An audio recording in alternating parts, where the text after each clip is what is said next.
Cümleten selamun aleyküm hanımlar, kanalıma hoş geldiniz. Bugün birlikte iki şiş dikişsiz çiçekli babet patik yapacağız. Ben patiğimde ana renk olarak lacivert kullandım. Desenim için de çiçeklerim için de kırmızı, yeşil ve krem tonlarında 3 tane patiklik ip kullandım hanımlar. İplerimi şöyle bir kenara alıyorum. Patiğimi baştan sona böyle kısa 2 şiş ile yaptım. 3 numara. Hemen modelimi göstereceğim. İşte hanımlar, patiğimiz bu şekilde. Gayet güzel, şık, farklı bir patik oldum. Baştan sona 2 şiş ile yaptım ve patiğimin hiçbir yerinde dikişimiz yok. Bu şekilde. Hanımlar, bu patik benim elimin ölçülerine göre 37-38 numara ayaklar için uyumlu oldu. Patiğimize bu bölümden başlıyoruz. Sonra çiçek desenini yapıp burun kesimini yapıyoruz ve tabanımıza geçiyoruz. Sadece bu üst bölümünü yapmak için de hanımlar tığlama yöntemi kullandım. Patiğimiz bittikten sonra tığlama yöntemiyle üst bölümü tabana ekledim. Evet, hemen birlikte patiğimize başlayalım hanımlar. Ben patiğime 15 ilmek olarak başladım. Lacivert ipim ile. Öncelikle ipimin ucunda şöyle bir miktar ip bırakıyorum. 15 ilmeğimi atacağım.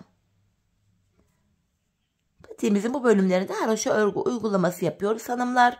Örgümüzün hem ön hem arka yüzünde düz örgü örünce haroşa oluyor. Hem ön hem de arka yüzde ters örgü örünce yine haroşa oluyor. Ben örgümüzün her iki tarafında da düz örgü örerek haroşalarımı elde ediyorum. Bu şekilde 15 adet ilmeğimizi atacağız. Bakalım kaç ilmeğimiz olmuş? 3, 6, 9, 12, 15 ilmeğimiz olmuş. Hemen şuraya şöyle bir tane de düğüm atayım. Şimdi geri dönüyorum hanımlar. Bu bölümlerde haroşa örgü uygulaması yapacağız. Öncelikle ilk kenar ilmeğimi örmeden alıyorum. Diğer ilmeklerimi hanımlar haroşa olduğu için normal düz olarak örüyorum. Haroşayı ters örenler bu bölümleri tamamen ters örecekler.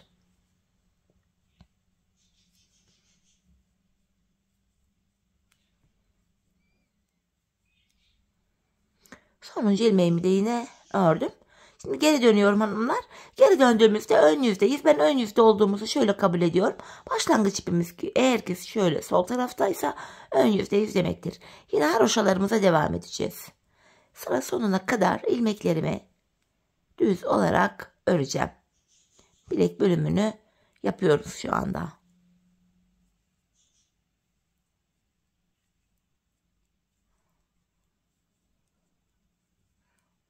Sonuncu ilmeğimi de ördüm. Tekrar geri dönüyorum. Arka yüzdeyiz. Arka yüzde de yine ilk ilmeğimi örmeden alacağım ve ilmeklerimi sıra sonuna kadar haroşa olarak öreceğim.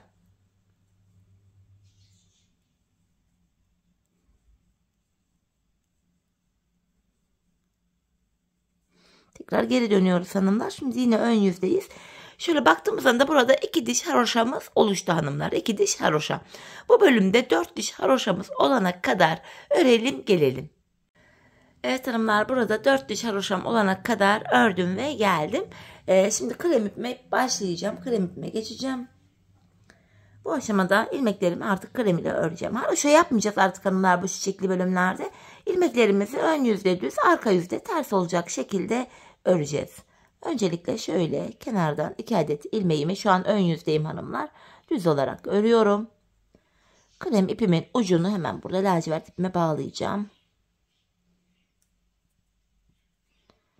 Lacivert ipimi kesiyorum hanımlar. Ön bölümde, çiçekli bölümde laciverti kullanmayacağız çünkü. İlmeklerimizi şu an ön yüzdeyiz, düz olarak öreceğiz. Şöyle örerken İplerimizi de sırasıyla şöyle gizleyerek ipimin üzerinden atlatarak götürüyorum. Ön yüzdeyim. İlmeklerimi sıra sonuna kadar düz olarak örüyorum.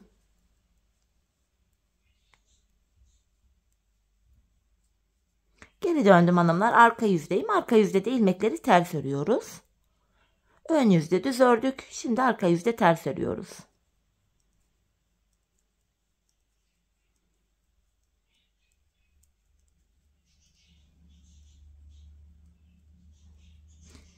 Sonuncu ilmeğimi de yine arka yüzdeyim. Ters ördüm. Şimdi geri dönüyoruz hanımlar. Ön yüzdeyiz. Krem ipimizle 2 sıra ördük. Ön yüzde düz, arka yüzde ters olacak şekilde. Şimdi bir 2 sıra daha öreceğiz. Toplamda 4 sıra olmuş olacak. Sonra çiçeğimize başlayacağız hanımlar.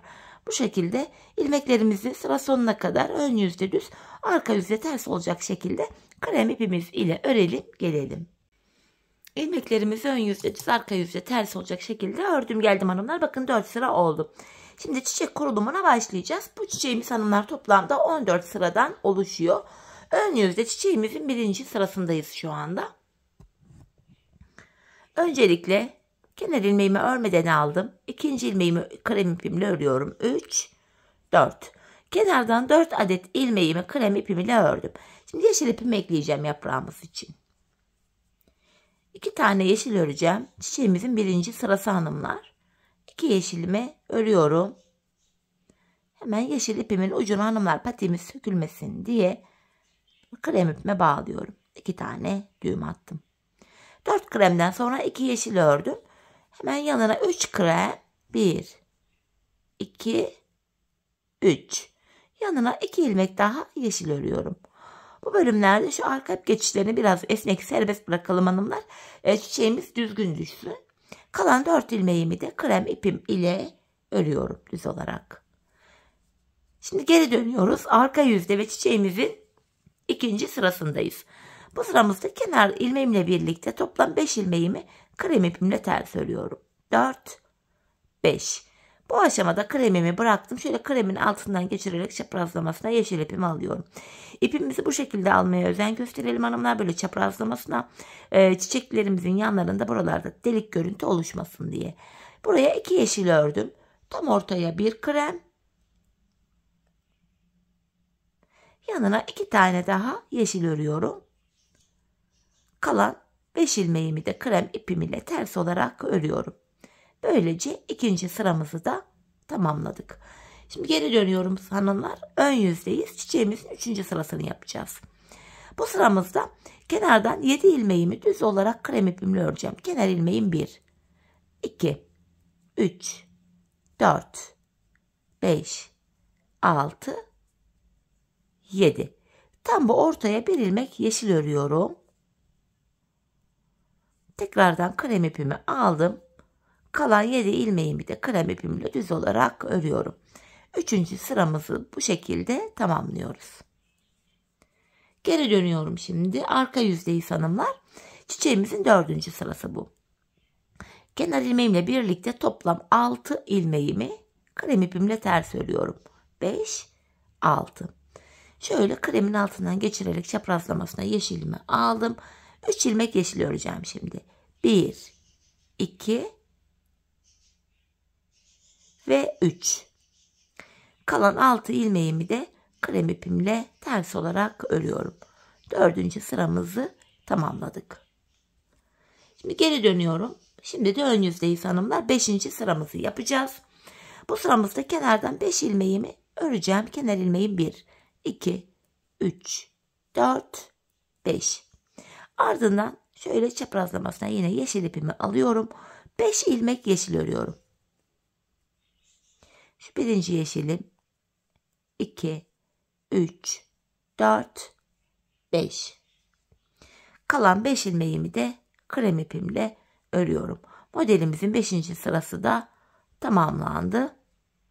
Arka yüzdeyiz hanımlar. Modelimizde 6. sıradayız arka yüzde. Kenardan 4 ilmeğimi öreceğim. 3, 4. Ardından yine şöyle çaprazlamasına yeşilimi alıyorum. Buraya hanımlar 2 yeşil, 1 krem, 1 yeşil, 1 krem, 2 tane daha yeşil örüyorum. Tekrar krem ipimi elime aldım. Kalan 4 ilmeğimi de krem ipimle örüyorum. Bu şekilde. Şimdi de ön yüzde modelimizde 7. sıradayız hanımlar. Bu sıramızda yine kenardan 4 ilmeğimi krem ile öreceğim. 3, 4. Sonra yeşil ipimi şöyle elime alıyorum. 1 yeşil, 2 krem, 1 yeşil, 2 krem ve bir tane daha yeşil örüyorum. Kalan 4 ilmeğimi krem ipim ile örüyorum. 7. sıramızı tamamladık. Yaprağımızı bitirdik hanımlar. Şimdi çiçeğimize geçeceğiz. Çiçeğimiz için de şöyle kırmızı ipimi de hazırladım. Geri dönüyorum. Arka yüzde 8. sıradayız. Bu sıramızda hanımlar kenardan 5 ilmeğimi krem ile öreceğim. 5 ilmek. Kenar ilmeğim 1, 2, 3, 4 ve 5. Bu aşamada yeşil ipimi keseceğim artık hanımlar. Şöyle yeşille işimiz kalmadı. Çok az gidiyor zaten yeşil ve kırmızı ipimiz bu patiye. Krem de keza öyle az gidiyor. Hemen yeşil ipimin ucunu şöyle kremime bağlıyorum. Kırmızı ipimi hemen ekleyeceğim arka yüzde. Çiçeğimizin başlangıcı 8. sırada. Buraya 2 tane kırmızı örüyorum ters olarak. Yine kırmızı ipimin ucunu da bağlayacağım şuradan. Kremime bağlayayım bunu da yine. İpleri böyle yeni eklediğimiz ipleri bağlamamızın sebebi hanımlar şu. Patiğimiz sökülür. Buna dikkat edelim. Eklerken ya da ipleşimiz bitti, kestik. O anda hanımlar bağlamayı, düğüm atmayı unutmayalım. 2 kırmızıdan sonra bir krem ördüm. Hemen yanına 2 tane daha kırmızımı örüyorum. Kalan 5 ilmeğimi krem ipim ile örüyorum. 8. sıra bitti. Geri dönüyoruz hanımlar. Modelimizde 9. sıradayız. Ön yüzdeyiz. Kenardan 4 ilmeğimi krem ipimle öreceğim. Kenar ilmeğim 1, 2, 3, 4. Şöyle çaprazlamasına yine krem ipimi elime, kırmızı ipimi elime aldım. 2 kırmızı, 1 krem, 1 kırmızı, 1 krem. Hemen yanına 2 tane daha kırmızımı ördüm. Kalan 4 ilmeğimi krem ipimle örüyorum. 9. sıramızda tamamlandı. Geri dönüyoruz hanımlar. Arka yüzde 10. sıradayız. Bu sıramda yine kenardan 4 ilmeğimi krem ipimle öreceğim. 2, 3, 4. Şöyle çaprazlamasına kırmızımı aldım yine. 1 kırmızı, 1 krem, 1 kırmızı, 1 krem, 1 kırmızı, 1 krem ve bir tane daha kırmızımı ördüm. Krem ipimi alıyorum. Kalan 4 ilmeğimi krem ipim ile örüyorum. 10. sırayı tamamladık. Geri dönüyoruz. Ön yüzdeyiz. Modelimizde de 11. sıradayız. Bu sıramızda kenardan 5 ilmeğimi krem ile öreceğim. 1, 2, 3, 4, 5. Tekrar şöyle kırmızımı elime alıyorum. Buraya 2 kırmızı, 1 krem, 2 kırmızımı ördüm. Tekrar krem ipimi alıyorum. Kalan 5 ilmeğimi krem ipim ile örüyorum. 11. sıra bitti. Geri dönüyoruz hanımlar. Arka yüzdeyiz ve 12. sıradayız. Bu sıramızda kenardan 4 ilmeğimi krem ipimle örüyorum. Tekrar şöyle kırmızımı elime aldım. Çaprazlamasına. 2 kırmızı.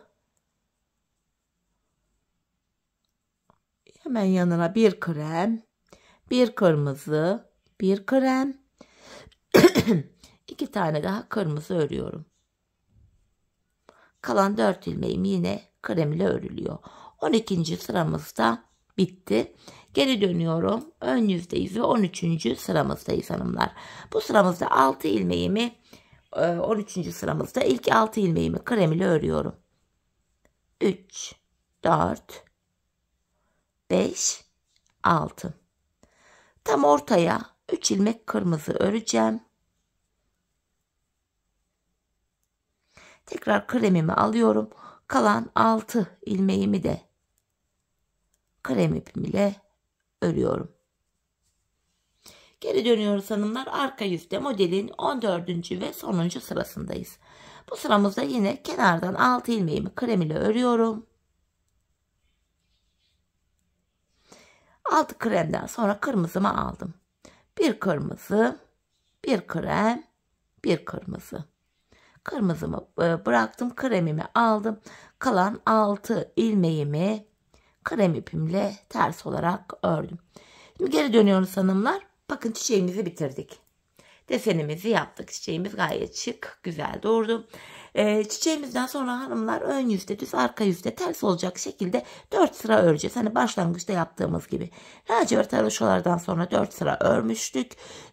Sonra çiçeğe başlamıştık. Çiçek bitiminde de yine ön yüzde düz, arka yüzde ters 4 sıra öreceğiz. Hemen kırmızı ipimi de artık keseceğim.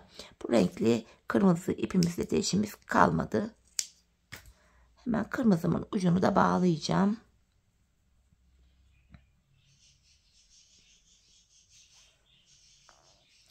Bu şekilde hanımlar ilmekleri tamamen düz örmeye devam edeceğiz.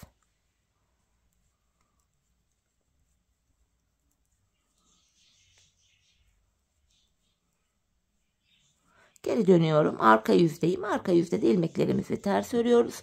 Bu 2 sıra oluyor hanımlar.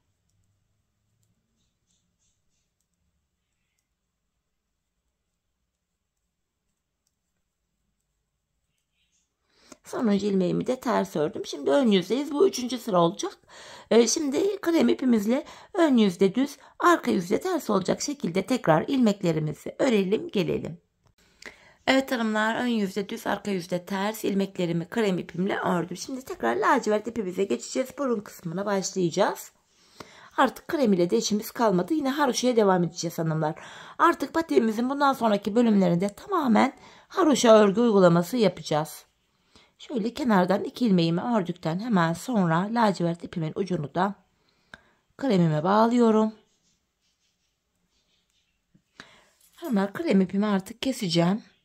Çünkü patiğimizin devamında artık kremi de kullanmayacağız. Lacivert ile örmeye devam edeceğim. İlmeklerimizin hepsini lacivert ipimiz ile haroşa olarak örüyoruz. İplerimin ucunu da şöyle arkadan gizleyerek götürüyorum. Bu şekilde tamamen haroşaya devam ediyoruz. 15 ilmek üzerinden haroşalarımızı örüyoruz hanımlar. Geri dönüyorum. Arka yüzdeyim. Yine haroşa olduğu için ilmeklerimi düz olarak öreceğim.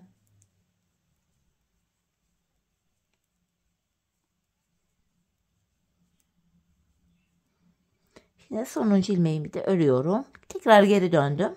Kenar ilmeğimi örmeden aldım. Bakın lacivert ile bir diş haroşamız oldu. Burada 2 diş haroşamız olması gerekiyor. 15 ilmekle 2 diş haroşa öreceğiz. Sonrasında da burun kesimlerimizi yapacağız hanımlar. Sonuncu ilmeğimi de ördüm. Geri dönüyorum. Arka yüzdeyim. Arka yüzde de yine ilmeklerimizi hepsini haroşa olarak örüyoruz. Böylece hanımlar ön yüzde 2 diş haroşamız oluyor. Bakın sonuncu ilmeğimi de yine ördüm. Şimdi geri dönüyoruz hanımlar. Bakın burada 2 diş haroşamız oluştu. Şimdi kesimlerimizi yapacağız. Kenar ilmeğimi alıyorum. Örmeden aldım. Hemen önündeki 2 ilmeğimi birlikte keserek örüyorum. İlk kesimimi sağ kenardan yaptım.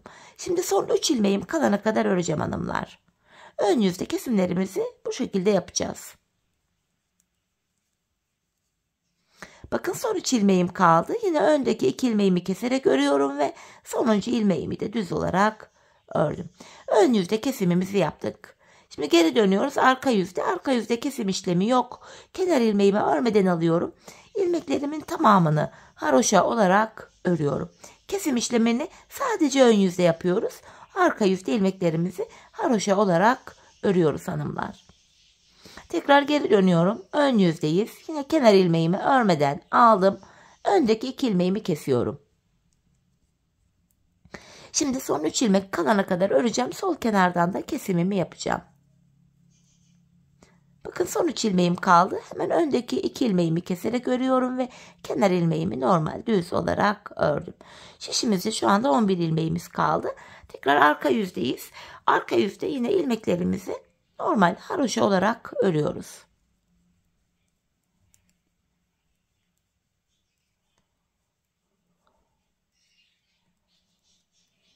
Sonuncu ilmeğimi de ördüm. Tekrar geri dönüyorum. Ön yüzeyi hanımlar. Son kez kesimimi yapacağım. Burnumuzda böylece 9 ilmeğimiz kalacak. Kenar ilmeğimi örmeden aldım. Öndeki 2 ilmeğimi kesiyorum. Şimdi son 3 ilmek kalana kadar öreceğim. Bakın son 3 ilmeğimiz var. Hemen önündeki 2 ilmeğimi de yine keserek örüyorum. Kenar ilmeğimi düz olarak ördüm. Hanımlar, böylece şişimizde 9 adet ilmeğimiz kaldı. Arka yüzdeyim. 9 ilmeğimin tamamını haroşa olarak öreceğim.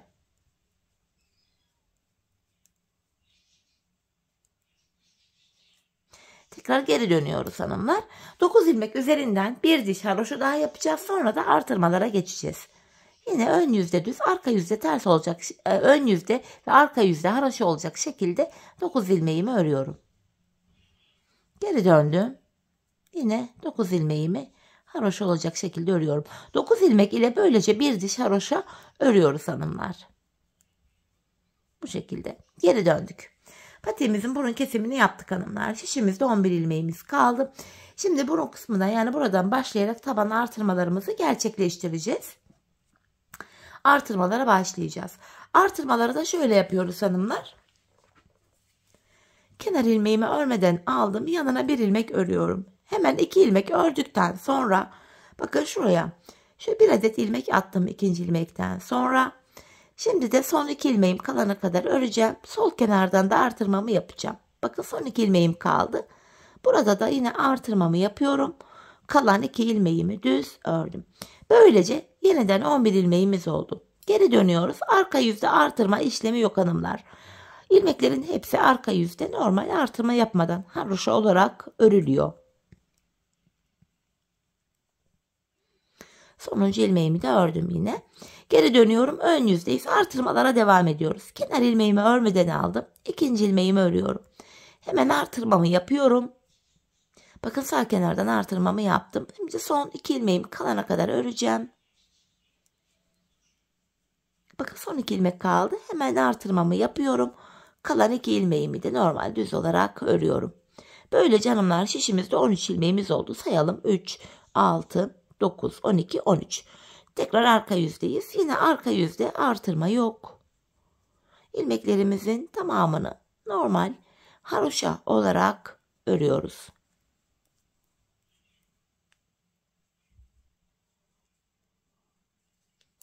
Geri dönüyoruz hanımlar.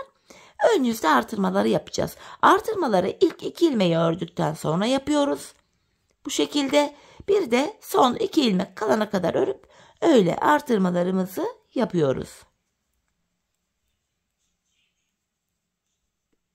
Bakın son 2 ilmeğim kaldı. Yine artırmamı yaptım. Kalan 2 ilmeğimi de normal haroşa olarak örüyorum. Böylece 15 ilmeğimiz oldu. Geri döneceğiz. Arka yüzde hepsini haroşa olarak öreceğiz. Ön yüze tekrardan artırmaları yapacağız. İlk 2 ilmeği ördükten sonra bir de son 2 ilmek kalana kadar öreceğiz. Artıracağız. Hanımlar, ben bu artırma işlemini buraya kadar yaptım. Yani şişimde 53 ilmeğim olana kadar ilmeklerimi artırdım. Bu şekilde patiğimin şu taban kısmını oluşturdum. Şimdi hep birlikte şişimizde 53 ilmeğimiz olana kadar artırma işlemini sizlere tarif ettiğim gibi yapalım ve gelelim. Evet hanımlar, 53 ilmeğim olana kadar artırmalarımı yaptım ve geldim. Şimdi 53 ilmek üzerinden patiğimizin bu arka haroşa kısmını öreceğiz. Yani artırma yapmayacağız artık. Sadece 53 ilmek ile haroşalarımızı öreceğiz. Bir diş haroşamızı birlikte örelim. Bu bölümde hanımlar ayağı ölçü alarak yapacağız. Birazdan ayağımıza nasıl ölçü alacağımızı da sizlere anlatacağım. Öncelikle ilmeklerimi ön yüzdeyiz. Haroşa örmeye devam ediyorum. Ön yüzde ve arka yüzde ilmekleri örünce hanımlar bir diş haroşa oluyor. Yani 2 sıra örünce bir diş haroşa elde ediyoruz. Sıra sonuna kadar ilmeklerimi örüyorum. Sade haroşa olduğu için, düz örgü olduğu için hanımlar hızlıca örüyorum buraları.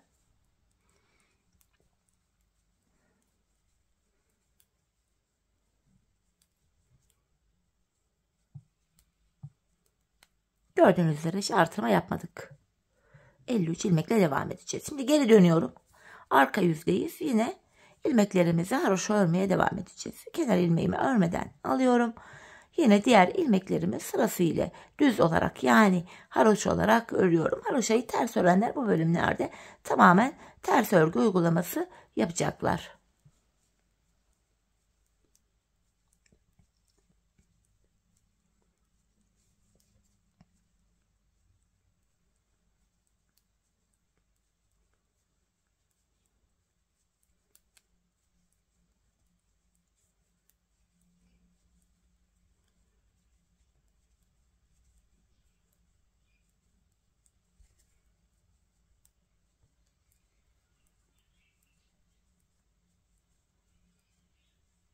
Evet, sonuncu ilmeğimi de yine ördüm. Şimdi geri döndüğümüzde ön yüze bir diş 53 ilmekli haroşamızı ördük. Bir diş haroşadan sonra yeri belli olsun diye hanımlar, şimdi karıştırmayalım. Şöyle bir iğne takacağım veya da buraya bir ip falan da geçirebilirsiniz. Yerini belli etmek adına bakın. Bir diş haroşamızı ördük. Hanımlar, patiğimizin tam olarak şu anda bu bölümünü yapıyoruz. Bu arka bölümünü yapıyoruz. Ben bu arka bölümüne 16 diş, yani 16 sıra haroşa ördüm. Zaten ilkini birlikte yaptık. Biraz sonra 15 taneyi daha öreceğim. Siz bu aşamada patiğinizi ayağınıza ölçerek yapın hanımlar. Ölçüyü şöyle alacaksınız. Bakın, patiğimizin şu üst bölümüne denk geliyor. Şöyle. Şu burun kısmından itibaren şöyle tutacaksınız. Bakın şöyle. Ölçüyü bu şekilde almanız gerekiyor. Şöyle. Bu bölümü şu topuğunuzun bu kenarına gelene kadar örmeniz gerekiyor. Bir de ölçü alırken hanımlar, patiğinizi şöyle bir gerin, esnetin. Çünkü haroşa örgü esnek bir yapıya sahiptir. Esneterek ölçü almanız gerekiyor. Bakın şöyle. Gördüğünüz gibi ne kadar esnek duruyor. Bu şekilde esneterek ölçüyü alın. Topuğunuzun bu taban bölümüne şuraya gelene kadar patiğinizi örmeniz gerekiyor. Dediğim gibi ben 16 diş 16 sıra haroşa ördüm. Tam geldi. Şimdi hep birlikte hanımlar patiğimizin arka bölümündeki haroşalarımızı artırmaya da kesme, eksiltme yapmadan örelim. 53 ilmek üzerinden örelim, gelelim. Sonra da birlikte topuğumuzu keselim. Evet hanımlar, ben buraya tamı tamına 16 diş haroşamı ördüm ve geldim. Şimdi bir iğnemi çıkaracağım artık. Bu iğneyle işimiz kalmadı. Şimdi topuğumuzu yapacağız hanımlar. Topuk kesiminde bize kolaylık sağlasın diye ön yüzden baktığımız anda sol tarafa 23 ilmek ayıracağız. Şöyle ayıralım. Hani ilmek ayırma sebebimiz de şu hanımlar. İkide bir ilmekleri sayarak vakit kaybetmeyelim diye sayalım. 4, 8, 12, 16, 20, 23. 23 ilmek ayırdım. Hemen buraya şöyle yeri belli olsun diye bir tane ip takacağım. Şöyle farklı renkli bir ip takıyorum. Şimdi topuğumuzu kesmeye başlayacağız. Yine topuk bölümünde haroşa örgüye devam edeceğiz hanımlar. Bu aşamada ilmeklerimi yine haroşa örmeye devam ediyorum. Sayarak gideceğim. Bakın 3 ilmeğim oldu. 4, 5, 6, 7, 8, 9, 10, 11, 12, 13, 14, 15, 16, 17, 18, 19, 20, 21, 22. İlk 22 ilmeğimi normal haroşa olarak ördüm. 23. ilmeğimi örerken şu 2 ilmeği keserek örüyorum, öndeki 2 ilmeği. İlk topu kesimimizi yaptık. Zaten bu sol tarafa da 23 ilmek ayırmıştım. Burada da 23. ilmeği örerken kesimimi yaptım. Topuğumuz için bakın şu ara kısma baktığımız anda burada da 6 ilmeğimiz kaldı. Buradaki 6 ilmek her seferinde birer birer kesilerek eksilecek, bitecek ve böylece patiğimizin topuğu oluşacak. Şimdi yapacağımız işlem şu. Kesim yaptıktan sonra geri dönüyoruz hanımlar. Bu aşamada ipimiz karşıda olacak ve ilk ilmeğimizi örmeden alacağız. Diğer ilmeklerimi sıra sonuna kadar, bakın şu anda arka yüzdeyiz, yine haroşa olarak örüyorum. Sıra sonuna kadar 23 ilmeğimin tamamını haroşa olarak örüyorum. Sonuncu ilmeğimi de yine ördüm. Şimdi geri dönüyorum hanımlar. Ön yüzdeyiz. Tekrardan bir önceki sırada yaptığımız işlemin aynısını yapacağız. Yani ilk 22 ilmeğimizi haroşa olarak öreceğiz. 23.'yü örerken kesimimizi yapacağız. Bakalım kaç ilmeğimiz olmuş. 3, 6, 9, 10 sayarak gidiyorum. 11, 12, 13, 14, 15, 16, 17, 18, 19. Düğümümüz arka tarafta kalsın hanımlar. Şu 20, 21, 22. İlk 22 ilmeğimi normal haroşa olarak ördüm. 23. ilmeğimi örerken bakın şu öndeki ikisini alıyorum. İkisini birlikte keserek örüyorum. İkinci kesimimizi de yaptık. Bir önceki sırada bu arada 6 ilmeğimiz vardı. Kesimden sonra bakıyoruz. Burada 5 ilmek kaldı. Yani bir ilmeğimiz eksildi. Şimdi yapacağımız işlem şu hanımlar. Tekrar geri döneceğiz. Arka yüzde ipimiz karşıda olacak ve ilk ilmeği örmeden alacağız. Diğer ilmekleri sıra sonuna kadar haroşa olarak öreceğiz. Tekrar ön yüzde ilk 22 ilmeği örüp 23.'yü örerken kesim yapacağız. Biz bu kesme işlemine bu aradaki 5 ilmeğimiz bitene kadar devam edeceğiz. Böylece patiğimizin topuğu oluşacak. Şimdi hep birlikte bu aradaki 5 ilmeğimiz bitene kadar patiğimizin topuğunu sizlere tarif ettiğim gibi keselim, gelelim. Evet hanımlar, işaretleyerek kadar patiğimin topuğunu bakın sizlere tarif ettiğim gibi kestim geldim. Şu ipimi çekiyorum artık. İlk başta sol tarafa 23 ilmek ayırmıştık. Kesimlerden sonra bu sağ şişimde de 23 ilmeğim kaldı. Yani her iki şişimizdeki ilmek sayıları da birbirine eşit. Bu aşamada patiğimin düz tarafı içeride, ters tarafı da bakın ters tarafı böyle denk geliyor. Dışarıda olacak şekilde ikiye katladım. Ben tığ ile kolay kesim yapabildiğim için tığımı elime alıyorum hanımlar. İlk kesimim şöyle. Benden taraftaki şişten bir ilmek, ikinciden de bir ilmek alıyorum. İkisini birlikte keserek ördüm. Diğer kesimlerim de şöyle. Benden taraftaki şişten bir ilmek, ikinciden de bir ilmek alıyorum. İkinci ilmeği ilkinin içinden geçirip tığımdaki ilmekleri topluyorum. Benden taraftaki şişten bir ilmek, ikinciden de bir ilmek aldım. İkinci ilmeği ilk ilmeğin içinden geçirdim. Tığımdaki ilmekleri topluyorum. Karşılıklı olarak şişlerimizden birer tane ilmek alıyoruz ve ikinci şişten aldığımız ilmeği ilk şişten aldığımız ilmeğin içinden geçiriyoruz. Tığımızdaki ilmeklerimizi topluyoruz. Kesme işlemini bu şekilde gerçekleştiriyoruz hanımlar. Gizli kesim oluyor. Patiğin arkasında hiç belli bile olmuyor kesim yeri. Sıra sonuna kadar ilmeklerimizi bu şekilde keselim gelelim. Evet hanımlar, ilmeklerimi kestim. Bakın son ikişer ilmeğim kaldı şişlerimde. Yine bunları da beraber keselim. Yine ikinci şişimden bir ilmek, ilk şişimden ilmek alıyorum. Sonra da ikinci şişimdeki ilmeğimi aldım. İkinciyi ilkinin içinden geçirip tığımdakileri topluyorum. Son birer ilmeğim kaldı. Bunları da aynı şekilde keseceğim. İkinciyi ilkinin içinden geçiriyorum. Şişlerimiz de boşa çıktı artık. Tığımdaki iki ilmeği topladım. Buraya 2 tane sıkı bir zincir çekip ipimi kesiyorum hanımlar. Şöyle hemen ipimizin ucunu gizleyelim. Sonra topuğumuza bakalım. Ardından da üst tığlamamızı yapacağız birlikte. Şöyle bunu buraya sıkıladım. İpimizin ucunu bir güzel gizleyelim. Bu şekilde hemen bakalım hanımlar topuğumuza. Bakın izi bile belli değil. Gördüğünüz gibi hemen model üzerinde göstereyim. Bakın patiğimizin arkası bu şekilde görünüyor. Şimdi hanımlar patiğimizin topuk kısmını bitirdik. Geldik patiğimizde bu üst bölümü tabana tığlama işine.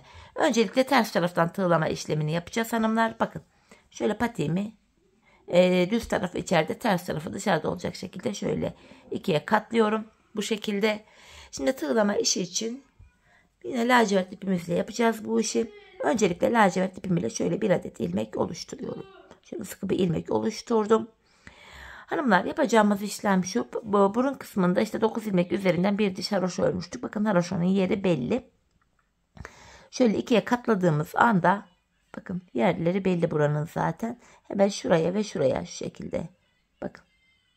9 diş haroşamız şöyle göstereyim hanımlar. Buradaydı. Bakın bir diş haroşa örmüştük. Onun bir alt kenar ilmek yerine ve hemen bir üst yan yana şuraya tığım ile giriyorum. Tığlama işini arka yüzden yapıyoruz. Bakın şöyle ilmeğimi bu iki ilmeğin içinden geçirip buraya bir tane zincirle kenara sıkıladım. Yapacağımız işlem şu. Sırasıyla kenar ilmek yerlerine gireceğiz. Bakın buradaki kenar ilmek yerine giriyorum ilk. Sonra da bakın diğer parçanın üst bölümünün kenar ilmek yerine giriyorum. Her ikisinden bir adet ilmek çıkarıp sık iğne yöntemiyle tığlıyorum. Önce tabandaki kenar ilmek yerine, sonra bu üst bölümdeki kenar ilmek yerine giriyorum. İkisini birlikte bu şekilde sık iğne yöntemiyle birleştiriyorum. Önce bu tarafa, sonra da karşı kenar ilmek yerine girip tığlama işlemini yapıyoruz. Bakın sırasıyla kenar ilmek yerine ilmeğin iki kanadına birden giriyoruz. Karşı krem olan yere denk geldik. Krem kenar ilmek yerine girip buradan ilmek çıkarıp sık iğne yöntemiyle birleştiriyoruz. Burada hanımlar sık iğnemizi çok sıkı yapmayalım. Gergin durmasın patiğimizin şu bölümleri. Düzgün dursun, ferah dursun diye. Sırasıyla karşılıklı kenar ilmek yerlerine girerek bu şekilde kenar tığlamamızı yapıyoruz. Üst bölümle tabanı böylece birleştirmiş oluyoruz. Devam ediyorum. Karşılıklı kenar ilmek yerlerine girerek tığlamayı yapıyoruz.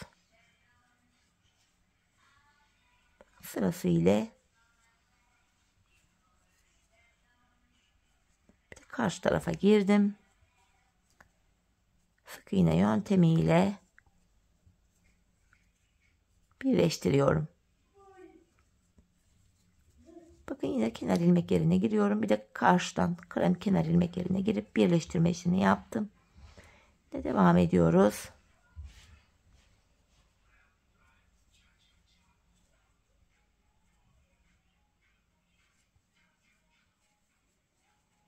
Sık iğnemizi gevşek yapalım hanımlar. Bakın en son kenar ilmek yerine yine girdim. Son kez bu taraftaki kenar ilmek yerine giriyorum. Bakın burada tepe noktası kaldı. Tam bu tepe noktasına girerek yine bir ilmek çıkartıp burayı böyle birleştirdim. Birleştirme yerinde hanımlar buraya şöyle bir tane zincirle tutturuyorum. Bakın bu kenarımızı birleştirdik. Şimdi patiğimizin üst bölümüne geldik. Bu bölümde hanımlar sık iğne yöntemi yapacağız. Hemen kenar ilmek yerine batarak sık iğnemi yapıyorum. Hanımlar burada tepe noktasında sık iğnemizi şöyle yapacağız. Hemen sıradaki kenar ilmek yerine değil de bir sonrakine batarak yapıyoruz. Şu başlangıç ipimizi de burada gizleyerek götürelim. Bakın sıradaki değil bir sonraki kenar ilmek yerine girip tığlamamı yapıyorum. Bu şekilde. Bir tane kenar ilmek yere atlıyoruz. Şöyle sık iğnemizi yapıyoruz. Sıradakine değil bir sonrakine girip tepedeki sık iğneleri bu şekilde yapıyoruz hanımlar. En son bakın buraya girip buradan yapacağız. Ve buradan da artık diğer tarafa ekleyeceğiz hanımlar. Öncelikle şöyle yapmalıyız. Tam ortadan şöyle ikiye katlayarak bakın bu şekilde. Şurayı şöyle bir düzenleyelim önce karşılıklı. Sonra tam karşının denk geldiği yere bakın tam şu bölüme doğru girdim herhalde yanlış olmasın. Şu bölüme şöyle girerek karşılıklı kenar ilmek yerlerini sayarak da yapabilirsiniz hanımlar emin olmak adına. İlmeğimi alıyorum. Yine bu taraftan çıkarttım. Bir tane şöyle zincirle sıkılaştırıyorum. Devamında yine bakın karşılıklı kenar ilmek yerlerine girerek yine birleştiriyoruz hanımlar. Birleştirme işlemini yapıyoruz. Önce benden taraftan sonra diğer taraftan kenar ilmek yerine giriyorum. Sık iğne ile birleştiriyorum bu bölümü. Yine şu bölümde de yine aynı şekilde krem bölümlere geldik. Bakın karşı krem kenar ilmek yerine giriyorum. İp koyu olduğu için bakın sıradaki kenar ilmek yerim lacivert, ilmeğin iki kanadına birden girdim. Bir de karşı krem kenar ilmek yerine girdim. Sık iğne yöntemiyle buradan ilmek çıkartarak şöyle birleştiriyorum. Ucuna kadar devam edeceğiz hanımlar.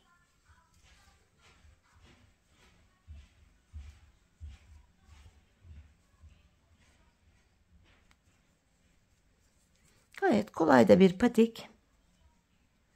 Çok da şık oldu. Babet patik tarzı patik sevenler için de güzel bir fikir oldu diye düşünüyorum. Yine karşılıklı kenar ilmek yerlerine girerek ilmek çıkarttık. Devam ediyoruz.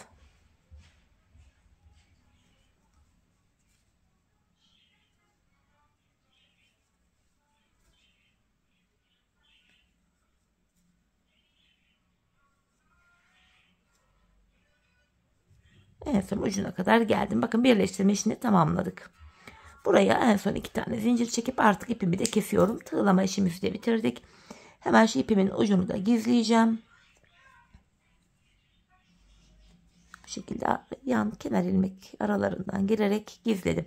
Bir de çiçek yaptığımız hanımlar bakın iplerimizin uçları vardı. Bunları da yine aynı şekil böyle ilmek aralarından geçirerek gizleyelim hanımlar. Bu ipler çok çirkin görüntü oluşturur yoksa. Bunları bir güzel gizleyelim. Bakın kırmızı iplerim var. Bakın, ilmek aralarından geçirerek arkada ip geçişli olan yerlerden itibaren iplerimizi böyle güzelce gizleyelim. İpuçları görününce hanımlar çirkin bir görüntü olur. Bu şekilde iplerimizi de gizledik. Hemen patiğimizi çevirelim. Bakalım nasıl olmuş. Evet.